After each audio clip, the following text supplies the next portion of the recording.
Okay, so again, thank you so much for joining us and for being here to learn more about the Santa Clara County Civil Grand Jury. Again, my name is Brittany Hilbig, and I am very excited to be with you today.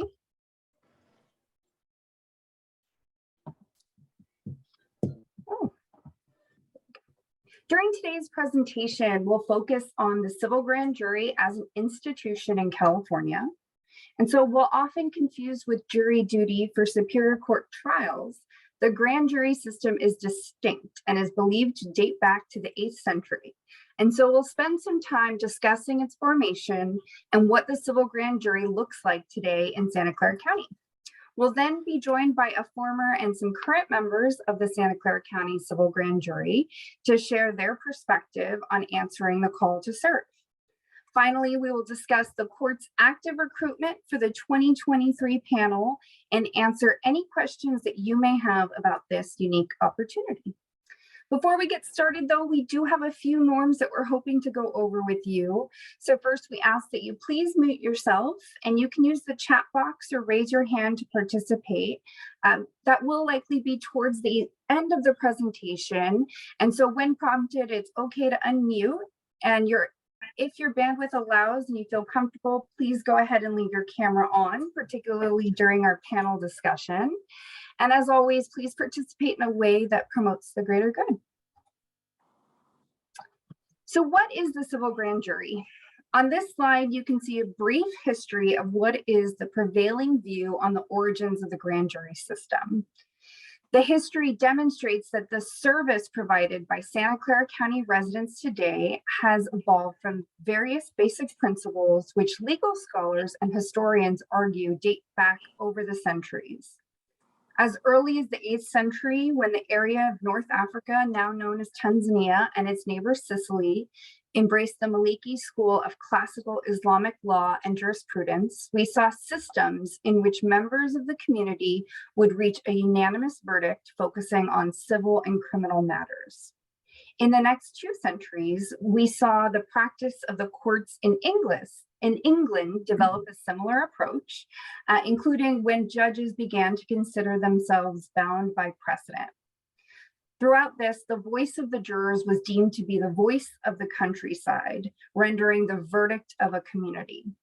There is speculation that this evolution may be the origin of today's trial jury system. The genesis of the grand jury's watchdog function is thought to have been developed during the same period. Records from the grand inquests in early England include that the point of was to present, sorry, I'm seeing the waiting room pop up on my screen here. I hope no one else can see that. I've got it, Brittany. Thanks so much, Jim. Include that the point was to present accusations of neglect of duty to those who were responsible to keep and repair bridges, causes, and highways, and to inquire into the nature and repair of detention facilities. Civil grand juries today are still investigating infrastructure concerns and inquiring into the upkeep of county jails. By the 17th century, we saw that grand juries were considered independent and the concept of secrecy had evolved.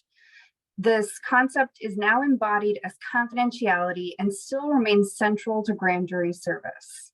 This model of a local, independent, or county grand jury also remains with us to this day.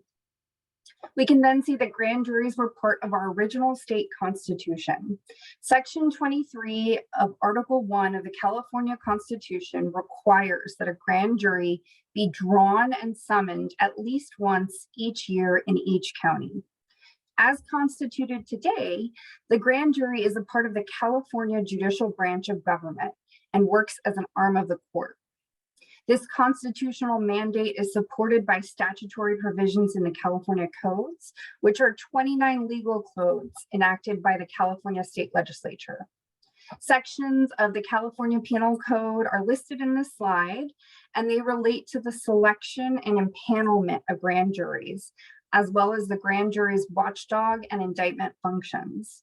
The government code sections also listed here cover the grand jury's accusation process.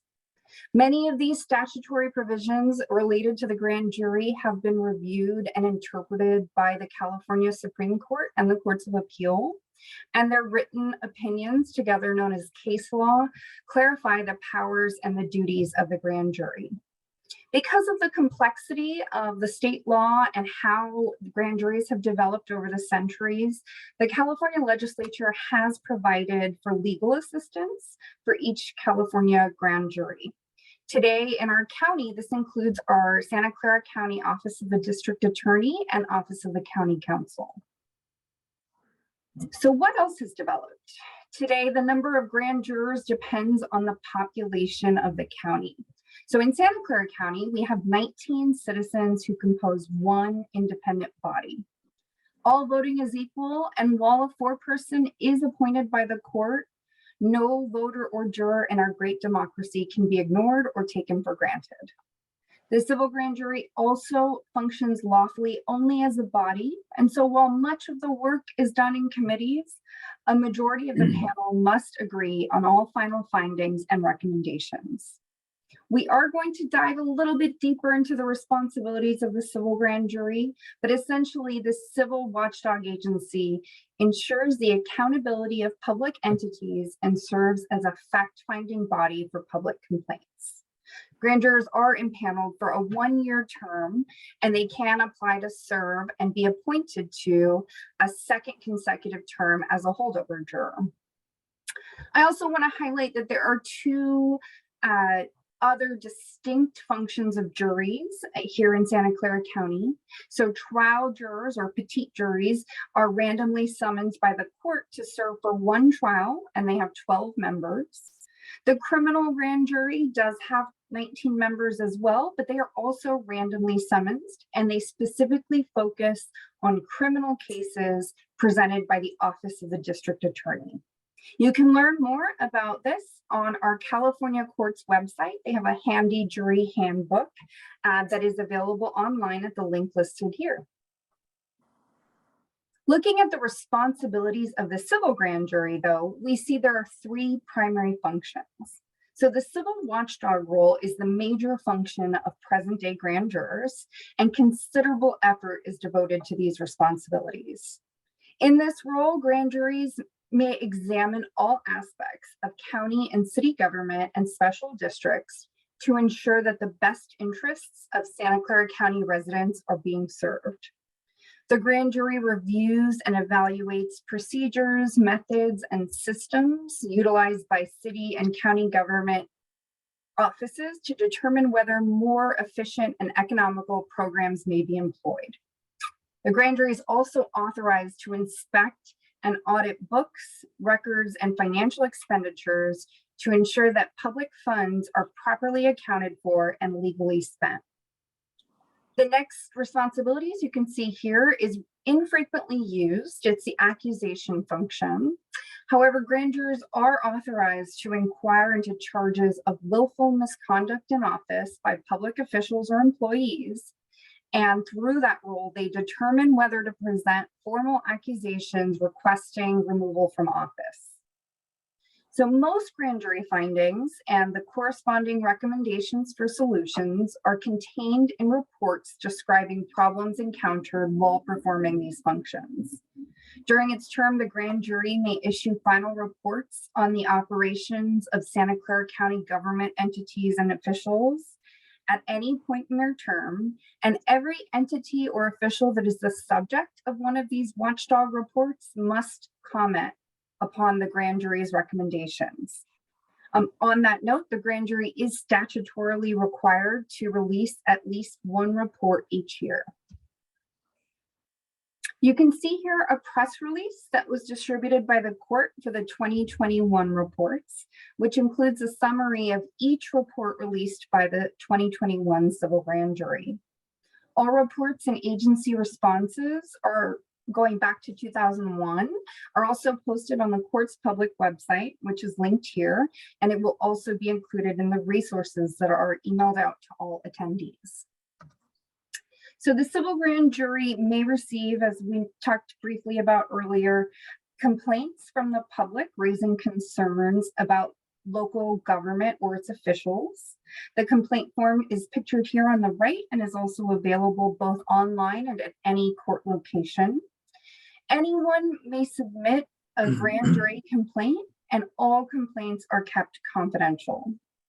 Grand jurors may also simply elect to review the operations of an agency of local government within its jurisdiction, unrelated to any particular complaint, so long as the goal is to promote accountability and improve efficiency and effectiveness. Finally, as our county watchdog, the grand jury is charged with inquiring into the conditions of county jails and detention facilities. So who may the grand jury investigate? Let's dive into that a bit. The column on the left on this slide covers the main areas of focus for the grand jury. The civil grand jury does not have jurisdiction over the courts, state or federal government, or most private persons or corporations. Going back, though, to the legislature's recognition of the complex nature of the tasks before the grand jury, and therefore the provision of legal advisors, a functional analysis may be needed and supported by counsel to determine if a private person or corporation is funded to actually perform government functions. So if, for example, a nonprofit organization is 100% funded by the County Board of Supervisors, it may be subject to oversight of the grand jury, even as a private organization. So with this in mind, let's take a look at who serves on the grand jury. Listed here are the penal code requirements for serving on the Santa Clara County Civil Grand Jury, as well as the requirement to ensure transparency through filing a financial disclosure form. It is important to note that there are only 4 disqualifiers to service on the grand jury. A person is ineligible to act as a grand juror if they are currently serving as a trial juror, if they've been discharged from grand jury service within the preceding year, if they've been convicted of a felony or malfeasance in office or any other high crime, or serving as an elected public official. Beyond this, the court seeks the most qualified applicants of all backgrounds, reflecting the broad diversity of the population of Santa Clara County, as well as individuals who represent all of our county's geographical areas. While there's no particular background, training, or experience required to serve, we have listed here some of the helpful attributes to grand jury service, including open-mindedness, being willing to work with others, in an interest in serving the community, and a willingness to engage with some of our online technology, including service systems and tools. The civil grand jury, as we briefly mentioned earlier, does serve on a calendar year term. We generally see that the grand jury serves up to 20 to 25 hours per week, of course, taking holidays, vacations, and occasionally going dark as a body. But we did want to provide a general outline of how the year is typically broken down, with the start of the year, including orientation, trainings and site visits. The term then turns to investigations and interviews, special visits, and of course, more training. Finally, the grand jury works to finalize its investigations and review, edit, and release their reports. So throughout the term, the grand jury does receive complaints from the public, and grand jurors must keep this information confidential at all times. So that's an ongoing obligation of all grand jurors. It actually extends indefinitely as outlined in the Penal Code.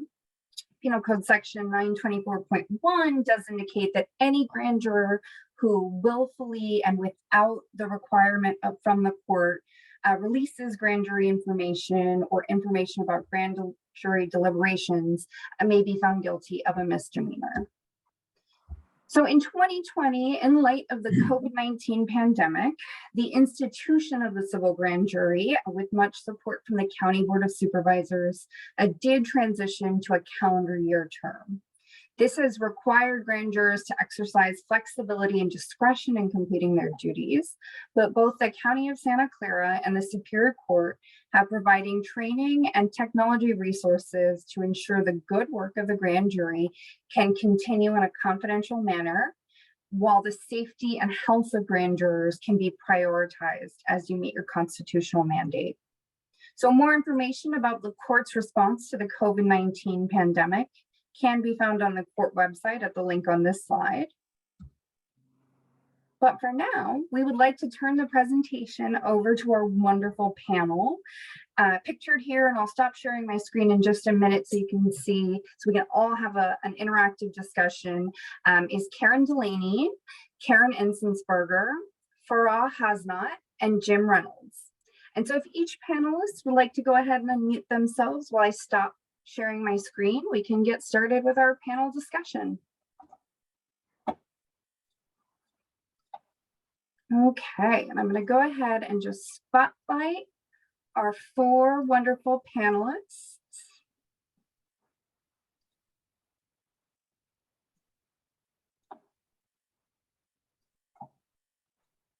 Thank you. Okay. And so first, we are going to ask that you each tell us a little bit about your background. If you could please let us know how it prepared you for the civil grand jury and what led you to apply. We're going to go ahead and start with Karen Delaney. Hello, my name is Karen Delaney, and I am delighted to speak today about this unique opportunity to be a member of the civil grand jury. When I applied in 2019, I was thinking about how to transition from being a stay-at-home mother of 3 to re-entering the workforce as my youngest was about to graduate high school. My work experience after completing law school was in government. But as my husband's job had relocated to Oregon, from Oregon to Santa Clara in 2016, I didn't have much of a local network. My skills were frankly rusty. My resume seemed very dated. I thought surely in one 12-month term on the grand jury, I could freshen up my research, computer skills, writing skills, shake hands with the bold-faced names from local government, and gain some useful connections. Well, so yes and no. As a consequence of the pandemic, not only did handshaking just stop, but the grand jury term was extended 6 months. And then I served another 12 months on the 2021 civil grand jury. On the plus side, there were so many opportunities to sharpen skills and collaborate with many really smart professionals from a diverse range of backgrounds. I really became educated in some of the most complex and contentious topics locally, to name a few: housing, transportation, law enforcement.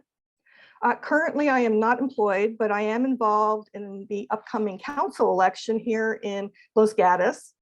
I am also an active member of the group of former Santa Clara County civil grand jurors who are committed to advocating for improvements in the grand jury and really raising its profile in our county. Thank you. Thank you, Karen. And so Karen Enzensberger. Hi, good afternoon, everyone.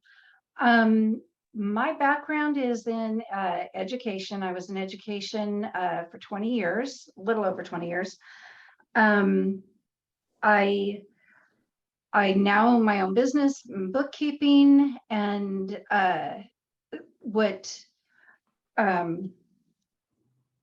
the way that prepared me, either one, is that this is an endeavor where critical thinking is very important. So if you, and Brittany's gone over this, if you're willing to listen, willing to learn, and can look at things critically, you're in a good place with this endeavor. And what led me to apply, quite frankly, was my 4th grade teacher. He was very excited about civil grand juries, and he shared all of that with us, and it stuck with me. Later on, as a school administrator, we had an occasion to have some of our procedures reviewed by a civil grand jury. It renewed my interest and was frankly, because I didn't quite understand the civil grand jury, was very intriguing to find that somebody would come and look at our procedures and digest it and come out with recommendations that could improve what we were doing. So that stuck with me, and I'm at a time where I could devote to this. And quite frankly, I was telling some of the other members this morning that I'm having a great time. I mean, it's really a nice group of people and a lot of subjects that are very stimulating. And we didn't even pay her to say that. Thank you, Karen. No. No. Okay. Farah, do you mind going next? Sure. Thank you, everybody, for attending today. My background is software engineering. I have a degree in computer science, and I worked for many years at NASA. And it was a very rewarding career. I loved it a lot. A lot of my work was in research. And, as I got older, my children started getting older, and I keep telling them, serving the community is something which is also very important. And, and we try to incorporate that in our daily lives. But a few years ago, I decided to pivot from my main career, and I started working at a nonprofit. I'm an outreach director at one of the nonprofits here in San Jose. And this has enriched me a lot. My life is so much better for being in the position that I am right now. And our goal is mainly to serve underserved communities. So, I work with organizations such as Habitat for Humanity, with City Team. And, just yesterday, after one of our meetings, I went out and we were doing one of our community events. So for me, serving the community has always been a passion. And the civil grand jury is just another extension of my passion. And when I found out about this, I was very intrigued. And I applied, and here I am. And I found this experience to be tremendously uplifting. It's very educational. And, we're a great group of people who are not just here to serve the community, but we also help each other. There are people we're a group of people from diverse backgrounds, and we all have our strengths, and we all lean on each other, whenever we need some kind of assistance. So it's been a tremendous experience. And, I would highly encourage anybody who wants to serve the community to apply. Thank you, Farah. And last but not least, Jim Reynolds. Thank you, Brittany. Good afternoon, everyone, and thank you for your interest. And I think, speaking on behalf of all of us, we sincerely hope you'll give a term of civil grand jury service a hard consideration. My background is mostly in high tech. I had a lengthy career working with a number of companies in a number of different roles with different responsibilities. And I found that over the course of my career, it really called out skills that I needed to develop, as well as the opportunity to leverage skills that I had, particularly around project management, communication, presentation, writing, analytical skills, research, all of the above. And to me, I'll be very candid. This was an entire leap of faith for me to join the civil grand jury. I knew literally nothing about it. I found out about it on social media, and I thought, goodness, that would be interesting. And so blind faith that it was going to work out. And I found out about a couple years ago, and I applied and didn't make the cut that first time around. And so I applied again. And I'm thrilled to be a member of the civil grand jury. It affords you an opportunity to be exposed, particularly for people who've never worked with government, to be exposed to, in essence, a whole new world. For me, it was a whole new world. And if you're a lifelong learner and you've had no experience in government, strongly urge you to consider this. I think I know more about penal codes than I care to share with you. That being said, The strength of the collective group is absolutely incredible, and invaluable experiences and satisfaction from being on the civil grand jury.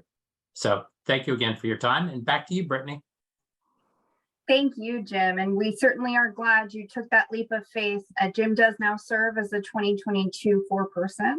And so we're glad that Jim Farrar and Karen E. who are all current members, were willing to share that, and that Karen Delaney has come back for more by serving on this panel.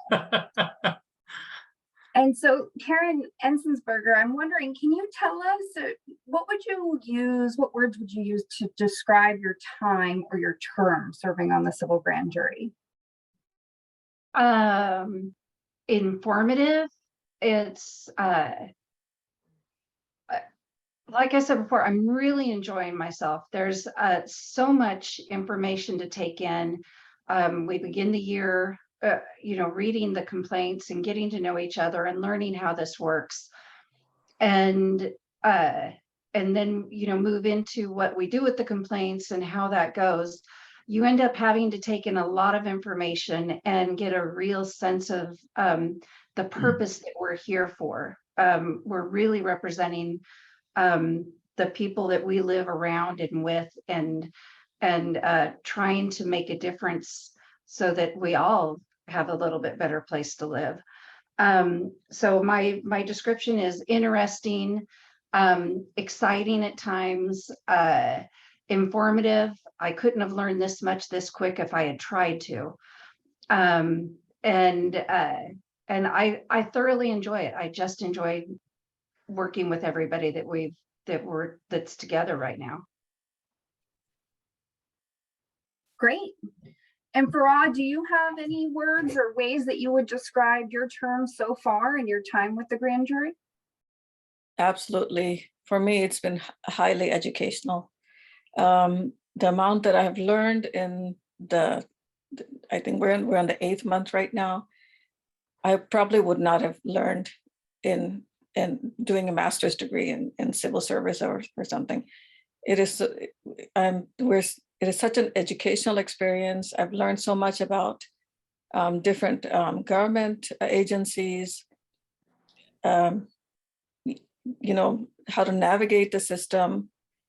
And another word that comes to my mind is camaraderie among all of us as a group.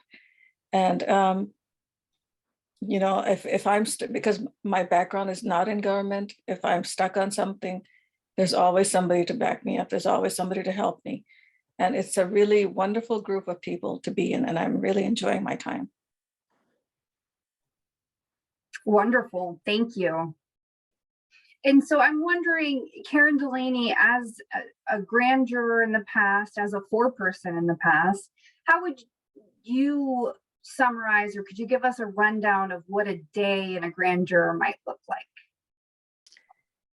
Well, so it does vary depending on the type of responsibilities jurors take on. There are investigative committees and administrative committees. There are presentations, on-site visits that need to be scheduled. So I do want to emphasize that because of all of the things that the jury's doing, jurors can have very different experiences from other jurors. And I'd also like to spotlight the primary authors of reports. If an investigation gets to the point where a report is going to come out of it with findings and recommendations, there needs to be somebody, at least one juror, to draft that report. Grand jury reports have a very high standard for publication. So the primary author or authors start to lay that groundwork for representing what the grand jury investigated and what its findings are and recommendations. It is a multi-level review from legal, and there's a lot of incorporating juror input and collaboration. Because those reports need to get out by the discharge date, there is a huge crunch time, lots of frenetic energy as you get closer and closer to that discharge date to ensure that those reports get out. It can be all day of writing, but the result of it is the way that the grand jury speaks through its reports. That sounds quite exhilarating to me. Jim, do you have any thoughts on that?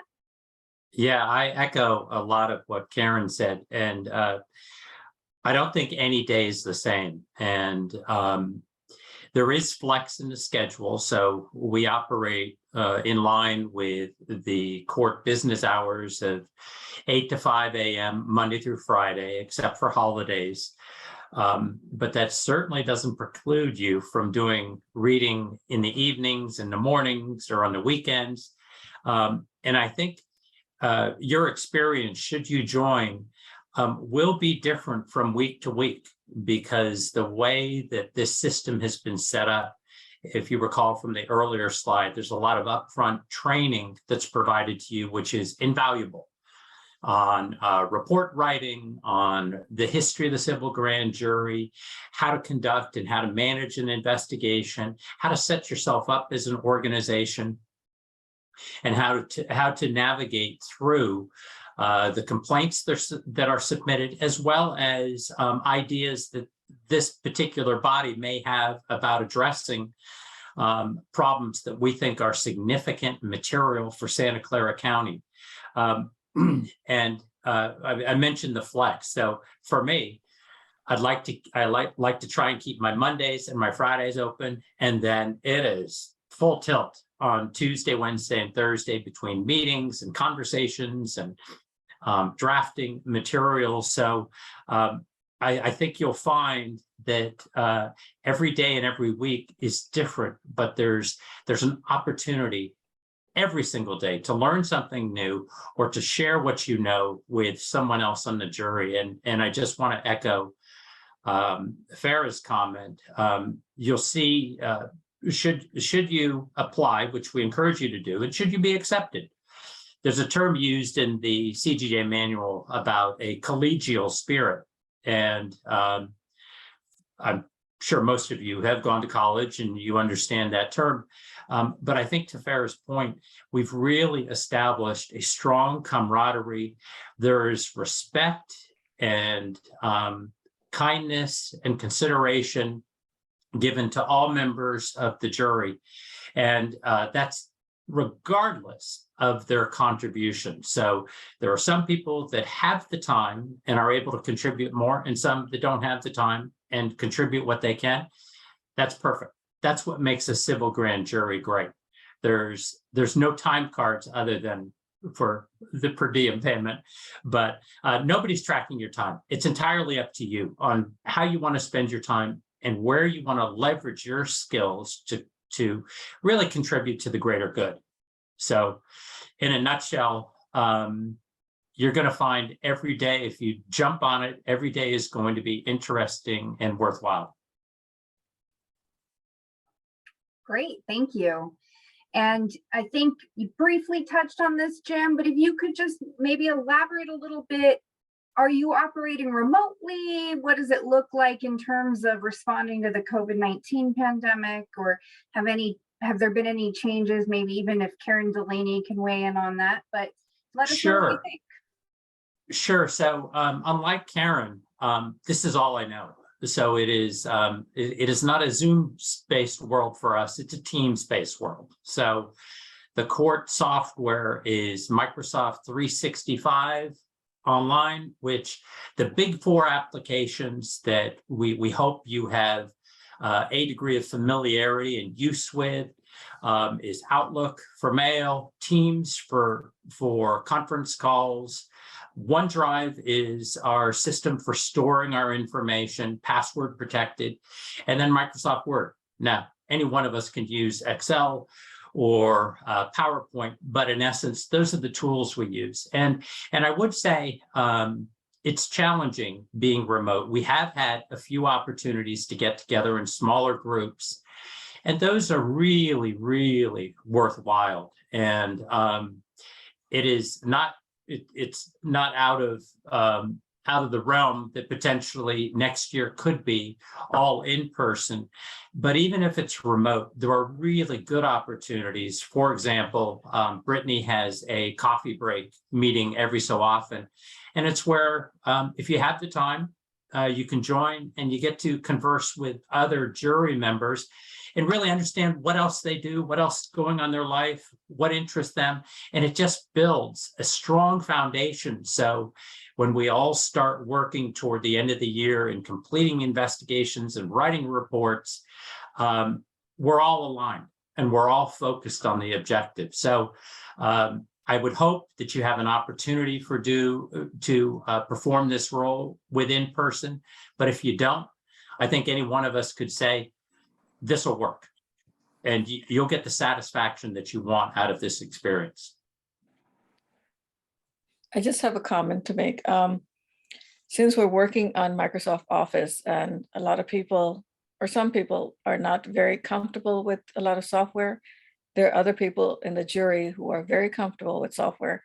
So if anybody who is applying to the grand jury and they think they're not as computer savvy, don't worry. There are people there who are right next to you who will coach you through until you get it. So being technologically savvy is not, something which is required. And as I said before, and as Jim so graciously mentioned as well, that, we're a group of people who really like each other and we're all working together, and, we want each one of us to succeed in whatever we're doing. Right. Spot on. Absolutely. And so before we move on from this conversation, did any of our other panelists want to weigh in about a day in the life of a juror, or working remotely, or working in the changing environment of our county? I found it very convenient to be working remotely.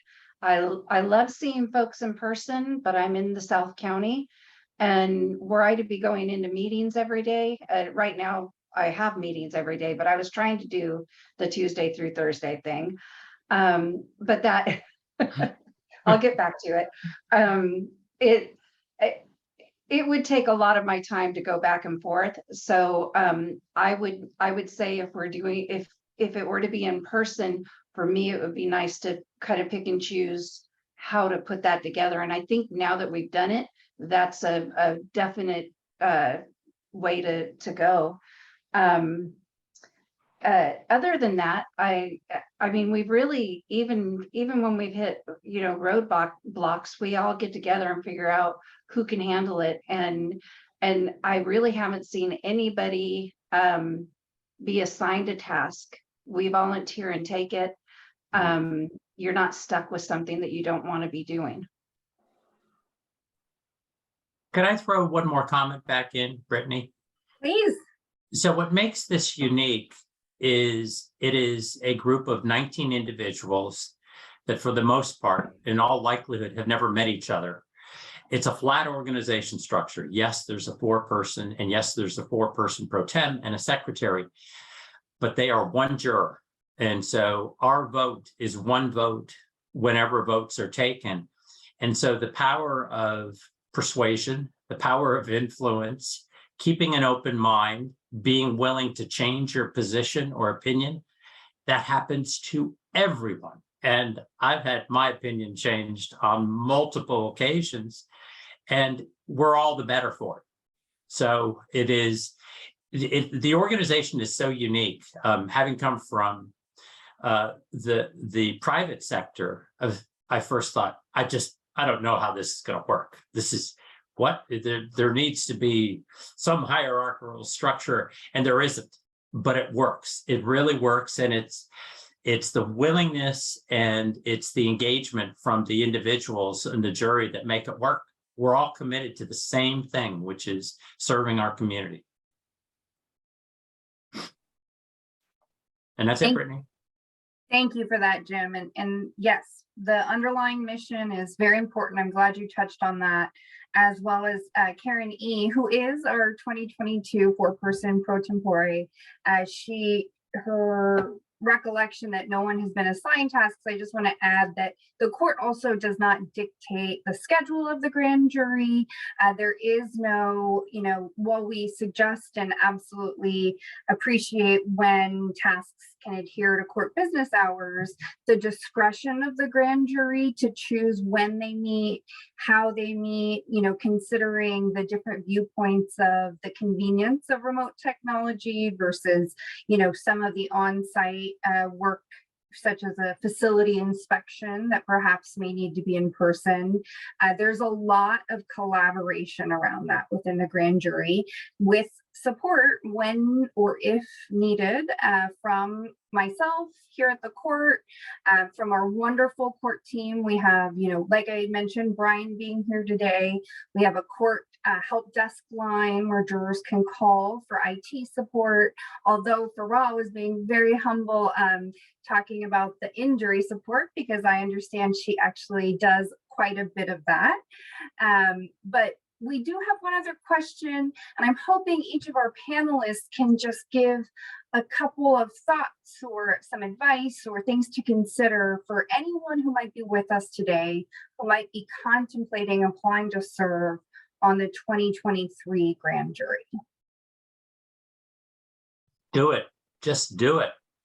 There's only 3 criteria: interest, time, and energy.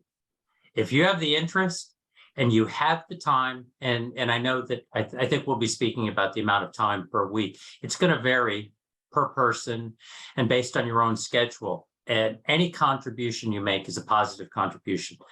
Interest, time, and energy. And the energy is important because there will be periods of high activity as well as low activity.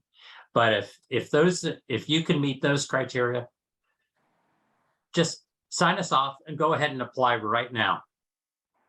Operators are standing by.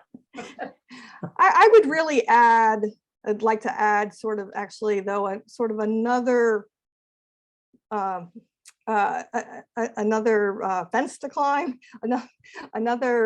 it's something else to consider. I do think that there are some people, despite the fact that they can qualify and meet the requirements, but the grand jury is just the wrong fit. Unfortunately, because of our very polarized and partisan environment, I think some people don't quite realize the extent to which they perceive our government as a demon. The grand jury is not a bazooka aimed at the government. We are a watchdog for the taxpayers, but always with the idea of improving government, not tearing it down. I do not think personally that, again, even if you meet all of those requirements that have already been laid out, that if you don't believe in the institution of our democratic government, of what the county is doing, of what the other municipalities and jurisdictions that the grand jury can investigate, if you don't believe in those, then the grand jury is not the place for you. Go find something else to do. Great. And I have found that with 19 people that really haven't met, Jim was right. With the political stuff going on nowadays, we're very respectful of each other's different backgrounds, and while I may not agree, I don't contradict. And I had wondered how 19 people would get together and do that, and work in harmony. And I don't know how it works everywhere else, but it's worked this year for us. I've been very impressed. I'm very glad to know everybody that I've met this year. It's definitely been something that if you want to make a difference in your community and you want to be a part of a change, this is a good thing for you.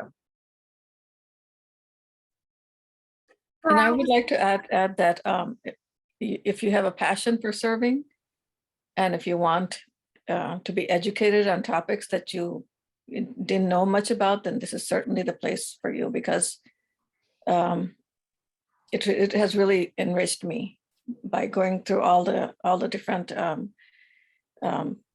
the things that we've been going through in the grand jury and various levels. So it's a very enriching experience, but I also want to add that it is time consuming. So, be prepared, come with an open mind, and, it's a very enjoyable experience once you've decided to start this journey. Thank you very much. And that it actually, I would be remiss if I did not mention, because Rod did say enriching, and that there's so much. The Office of the County Counsel is the legal advisor for the civil grand jury. And so while they do provide training and legal advice for the institution of the grand jury, in my opinion, they're also a strong supporter of ensuring that the grand jury has the tools they need to do their work. And so I know I mentioned kind of the court support, but I did just want to say the county, both the Office of the County Counsel and the District Attorney do provide direct support to the grand jury as well, for which we are very grateful for. And all of us as nonpartisan agencies, as part of the judicial branch, are really grateful to have that partnership.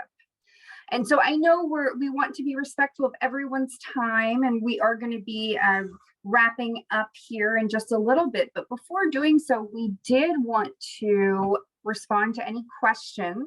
I did receive one in the chat about wanting the panelists to talk about projects and investigations going on this year. However, unfortunately, that would fall into the confidential nature of the grand jury. The grand jury is it functions only as a body, and they only speak through their final reports. So unfortunately, the panelists cannot speak about what they worked on this year. But if anyone is interested in reviewing the final reports of the 2021 grand jury, those are on the homepage of our website. And then we have 20 years of reports going back on the archive page. So I do see Mr. Paul Gendler has his hand raised. Paul, if you'd like to go ahead and unmute yourself, you can ask your question. Yeah, I just did. First, thank you all for your service. Not serving where you get shot at, but who knows what kind of verbal bullets you receive. But my question is, I looked at the last report, and one of the action items was to hire more women in the fire department. So to the extent that you can tell us whatever became of that. Yeah, there has been some, while our county does not have the most robust media coverage of the grand jury reports and the follow-ups and their impact, there are on occasion some coverage of those, and that's a number that's being tracked by both by the grand juries who do look back at other reports, and also by the media, and there has been some improvement. It's been incremental, perhaps, but that firefighter report, I believe, it did make a positive impact for female firefighters. Good, thank you. Was it measured? Quite often you'll, first of all, the penal code has time limits for people to respond to reports. So on the website, you'll find responses, generally it's 60 to 90 days. You'll find responses that have to be submitted to the report. The jury that comes on next follows up on a lot of things. I see that Brittany has it here for you. So the jury that follows will usually then create a report that summarizes what happened with the previous reports and what the status is. So that you can see how the recommendations were implemented, or if they were implemented, or if it's not possible to implement. Okay. Yeah, thanks. Thank you, both Karen E and Karen D for that. I'm going to go ahead and drop in the chat the link to the archive of past reports and responses. And I do think, I saw a question in the chat about how impactful final reports are. I think that it's a really great, it's well worth the time to look at the responses submitted by agencies in the past, because they do go through each finding and recommendation of the grand jury.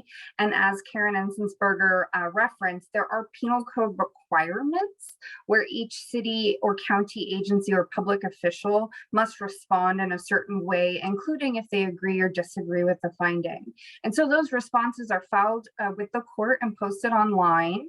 And as Karen D did mention, we do sometimes get media coverage on the changes that have occurred based on the responses. However, because the grand jury only speaks through its reports, they really can't publicly analyze that without releasing a final report. But Mr. Francis Fung looks like he had a question about what a bad day looks like for a civil grand juror. Well, we've had those too. Early on, I was thinking, this is closer to a roller coaster than a merry-go-round. You're not doing the same thing again and again. There are ups and downs. The reality is it may be that you didn't get the information you were looking for out of an interview, or you've reached a dead end in being able to investigate a certain city or government entity, and it's disappointing, but you move on, and you'll have an opportunity to be on potentially one or two committees. You'll be on one or two, or maybe even more investigations, and you may even be a chairperson for one of the committees. So there are days where it doesn't go according to plan, and it doesn't go according to how you would have liked it to go. But that's nothing different than any of you have experienced in your workplace or life. So you just roll with it and keep focused on providing reports that really make impact. And the one thing I'd say is awareness is a solid impact for all of the issues that are reported on. So to the gentleman who talked about the impact on the report for women firefighters, there have been incremental changes, but it also created awareness that there was an issue with that. And that goes a long way toward putting the wheels in motion for city governments in this case about what are they doing to make that change, and are the policies, procedures they have in place effective or ineffective, and what changes do they have to make. So some of our recommendations have really a long tail that the term of the grand jury doesn't even see for some period of time. Thanks, Jim. And so Miss Susan Pillsbury, I see you have your hand up. Yeah, thank you. Well, first I want to thank all of you for taking the time to meet with us. This has been very, very informative. I wanted to follow up a little bit on the question of impactfulness. And Brittany, thank you for sending me all of those links today. I haven't had a chance to look at that yet, but I thought maybe as a specific example to try to get a better handle on it. Karen E., you mentioned that when you were in education, that you were sort of on the other side of the fence in terms of a civil grand jury investigation. And so I don't know if you're at liberty to share with us, but I would just be curious to get a better sense of what sort of impact there could be, whether or not there were any action items that came out of that report that you actually implemented in your setting. Absolutely. It was in short, because I don't know how much the school district would want me to talk about it. But in short, there had been an incident that involved a student health, and we worked with adults. We weren't working with children. Nothing had the policy approach was what was questioned. And the recommendation was that it be handled differently. And to that end, we took it to administration, or administration took it to the middle management. And it affected change immediately. We changed the way that we approached it. And I believe that change still exists today, of how a medical emergency might be addressed.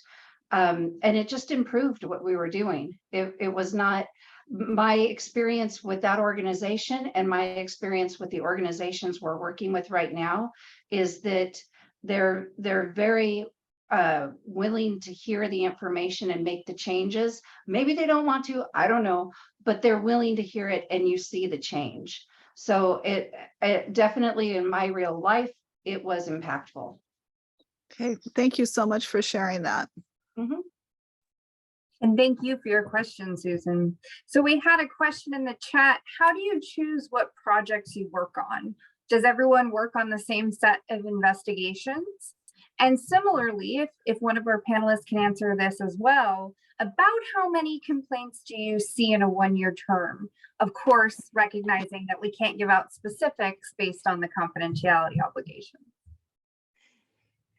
I'd like to address the complaint question, because the numbers, because it seemed like pre-pandemic and then during the pandemic, there was a big sea change in, of course, in people's priorities and what and what was happening with their lives, and so I think that affected the number of complaints that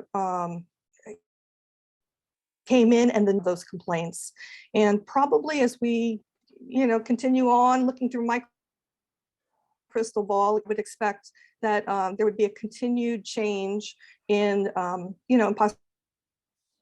and also in the nature of those complaints as we come out of this, move on to whatever else comes next. I can talk quickly. How do you choose what projects you work on? Actually, that is one of the beauties of the civil grand jury, is people have a wide ability to self-select both the operating committees that keep the civil grand jury running, as well as the inquiries and investigations. And more often than not, there's some particular angle of interest by one juror. 2 or 3 others join and form a subcommittee and start. And you may add members, you may swap out members, but you really have an opportunity to leverage your strengths, leverage your interests based on the complaints that we're evaluating. There is an important caveat to that, which are the recusal requirements. The way the civil grand jury functions is that the ethical standards by which jurors need to abide by means that that if there's the perception, the possible perception, appearance of financial conflicts with the subject matter of an investigation, then that juror needs to be recused. And the recusal is absolute. They just are not involved in any way in that report, and that's what keeps investigations through the recusal process. It does keep investigations freer of those conflicts. I do believe that sometimes there are other types of conflicts that the recusal process does not touch upon that can impact investigations, but especially if a juror has been associated through employment through employment with a particular with the agency that's being investigated, with the complainant, some type of connection like that, then that juror is not going to be participating in that investigation. But there's more than enough work for them to shift their focus. So if you have to recuse yourself from one investigation, You're not done. Let's move on over. And I saw down in the chat how do we how are we assigned responsibilities? And I'd say 98 to 99%, if not more, we volunteered. So you self-select it. I know one person who's great at editing, but he doesn't like it. So, I mean, he just didn't volunteer to edit anything. And we have a lot of expertise, so it doesn't change what we're doing. So yeah, pretty rare to be voluntold. Thank you for addressing that. And I do, I want to be respectful of everyone's time. We just hit 4 o'clock. So if you do have any additional questions, I'm going to ask that you either save them for after the last bit of our presentation here or reach out because I do want to call everyone's attention to the ongoing recruitment for the 2023 civil grand jury. And so the Superior Court will be accepting applications through Friday, September 16. Our presiding judge, Judge Theodore Zahner, is overseeing this process and guiding the court as we actively recruit for applications. The application can be found and submitted entirely online, and it is available on the court's website. We also have listed some resources here where you can connect with the Office of the Grand Jury and with the court. And again, the PowerPoint and the links contained will be emailed out to all attendees. And so before we formally end our presentation, I invite everyone to join me in a round of applause for our wonderful panel without whom not only would the work of the grand jury not be done, but we would be unable to connect with the community in this way. So thank you very much to Karen, Farah, and Jim. We appreciate you.